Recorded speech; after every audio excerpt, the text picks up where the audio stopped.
सेवा में महामहिम राज्यपाल महोदय, उत्तराखंड शासन देहरादून। विषय क्षेत्र में उग्र होती समस्याओं के समाधान एवं पूर्व में स्वीकृत योजनाओं के शीघ्र निर्माण करवाने के संबंध में द्वारा उप जिलाधिकारी महोदय कोटद्वार महामहिम कृपया अवगत कराना है कि निम्नलिखित समस्याओं के शीघ्र हल एवं पूर्व स्वीकृत योजनाओं पर जनहित में शीघ्र निर्माण करवाने हेतु राज्य सरकार को निर्देश जारी करने का कष्ट कीजिएगा ताकि जनता को राहत मिल सके। साथियों, मैं दीपक रावत आपके साथ में और आप देख रहे हैं गढ़वाल एक्सप्रेस।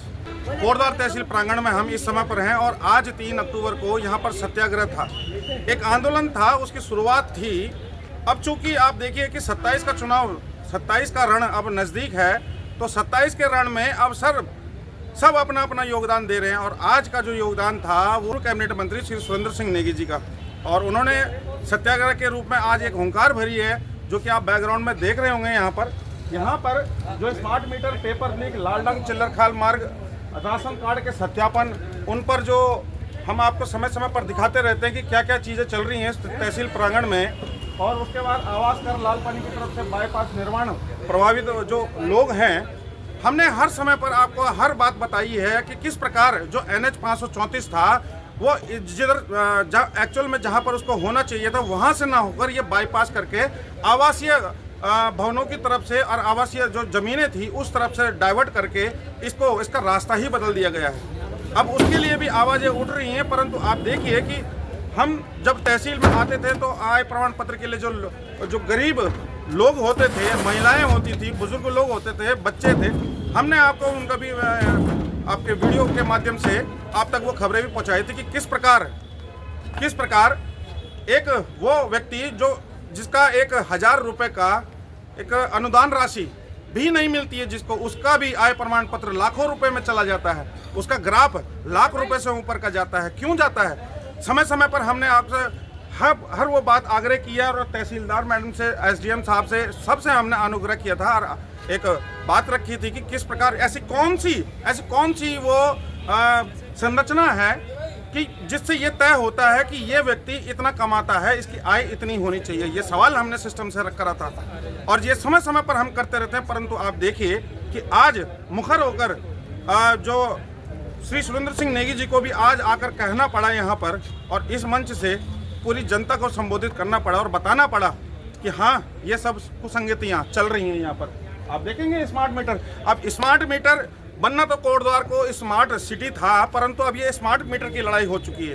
एक वो तुच्छ सा, एक छोटा सा वो मीटर जिसमें कोई दिक्कत नहीं थी, कोई परेशानी नहीं थी, कभी कोई खामी नहीं आई, जिसमें उसको जबरन आपके घरों की दीवारों से उखाड़ कर फेंका जाता है और जबरन एक स्मार्ट मीटर के रूप में एक नया मीटर थोपा जाता है। और आप देखिए कि बिल जिन लोगों के मीटर परिवर्तित हुए हैं, पहले 1000 रुपये का, 1500 रुपये का या 2000 का बिल आता था, और आज देखिए वही उसी घर का उतना ही लोड चल रहा है और उसमें 5-5 हज़ार, 4-4 हज़ार का बिल आता है। तो कैसे स्मार्ट मीटर हो पाएगा और कैसे कोटद्वार स्मार्ट सिटी हो पाएगा?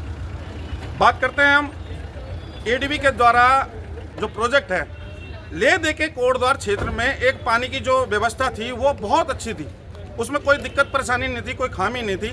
बस करना ये था कि थोड़ा सा उनको ट्यूबवेलों को थोड़ा सा और सही कर देना चाहिए था। परंतु होता क्या है कि पूरी लाइनें उखाड़ दी जाती है कोटद्वार की, और विगत 4 महीने से ये लाइनें उखड़ रही हैं। कौड़िया बैरियल से जहाँ से शुरू हुआ था ये मामला, आज मोटाडाक चौराहे तक पहुँच चुका है, भावर तक ये अपनी गति तय कर चुका है। परंतु जहाँ से शुरू किया था 4 महीने पहले, वहाँ अभी तक रिपेयर नहीं की गई है। ये मैं आपको समय समय पर ये भी बताते रहता हूँ कि कोटद्वार नगरी ये खड्डा नगरी बन चुकी है, ये टल्ला नगरी बन चुकी है। पहले भी मैंने बताया था आपको कि कोटद्वार नगरी ये कण्वा नगरी नहीं, ये टल्ला नगरी है। और टल्ला ने आप किसी भी रोड पर चले जाइए, ADB ने जो रोड खोद दी है पानी के नाम पर, आप देखिए कि आप पानी के स्मार्ट मीटर भी लगेंगे, बिजली के स्मार्ट मीटर तो झेल नहीं पा रहे हैं लोग, यहाँ की जनता। अब पानी के स्मार्ट मीटर किस प्रकार झेल पाएंगे? बूंद बूंद का पैसा आपको देना पड़ेगा।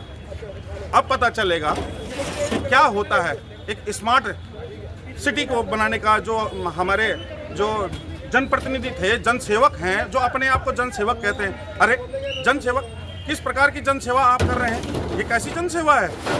लोगों को इतना हतोत्साहित किया जाता है, इतना डिमोरलाइज किया जाता है, लोगों का हक मारा जाता है, और तब आप लोगों को कहते हैं कि हम आपके लिए काम कर रहे हैं। भाई किस प्रकार का काम कर रहे हैं? कोई बजट अगर पास होता है तो सबसे पहले उसमें तय हो जाता है कि 40% कमीशन यहाँ जाएगा, फिर उसके बाद तय होता है कि हाँ जी उसके नीचे के तबके के लोग भाई 10% मेरा, 15% मेरा, 25% मेरा।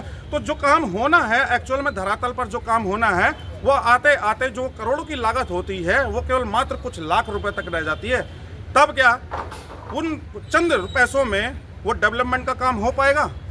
अगर होगा तो कैसे? मैं जानना चाहूँगा आपसे। कृपया कमेंट के माध्यम से मुझे अपनी राय व्यक्त कीजिएगा और बताइएगा कि जो बातें थी ये सही हैं या गलत हैं।